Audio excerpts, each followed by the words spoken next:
इस लेक्चर में हम समझेंगे कंप्रेसिबल फ्लो क्या होता है और इनकम्प्रेसिबल फ्लो क्या होता है। तो देखिए, पहले हम कंप्रेसिबल फ्लो समझते हैं। तो compressible flow is that type of flow in which the density of the fluid changes from point to point, or in other word, the density rho is not constant for the fluid.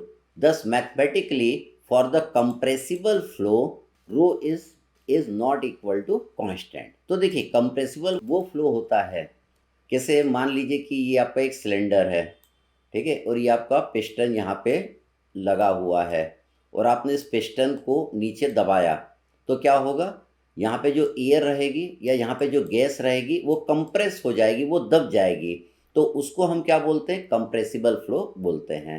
तो जब वो दब जाएगी तो इसकी density constant नहीं रह पाएगी, क्योंकि हम जानते हैं डेंसिटी इज इक्वल टू क्या होता है, that is mass upon volume होता है। तो इसका वॉल्यूम कम होगा तो इस एयर की डेंसिटी क्या हो जाएगी, बढ़ जाएगी।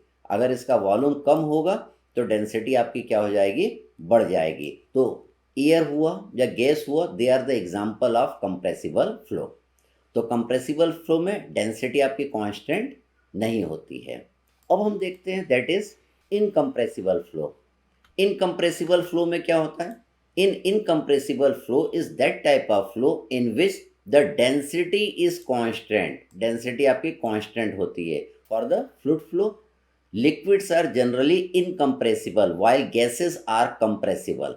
तो देखिए, अगर आपने क्या करा, एक सिलेंडर लिया, इसके अंदर आपने लिक्विड भर दिया, मान लीजिए वाटर इसके अंदर हमने भर दिया, ये आपका पिस्टन है, आपने पिस्टन पे क्या करा, फोर्स लगाया। तो देखिए, वाटर आपका कंप्रेस नहीं हो पाएगा।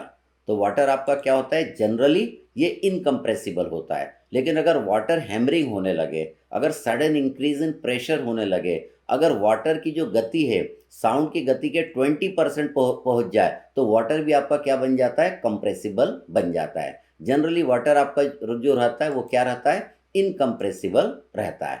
तो in case of incompressible fluid, density is equal to constant. यहाँ पे देखिए, डेंसिटी कांस्टेंट होगी क्योंकि आप पिस्टन को दबाएंगे तो आपका वॉल्यूम चेंज नहीं होगा।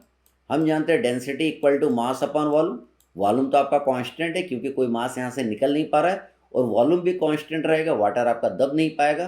तो that is a example of incompressible flow.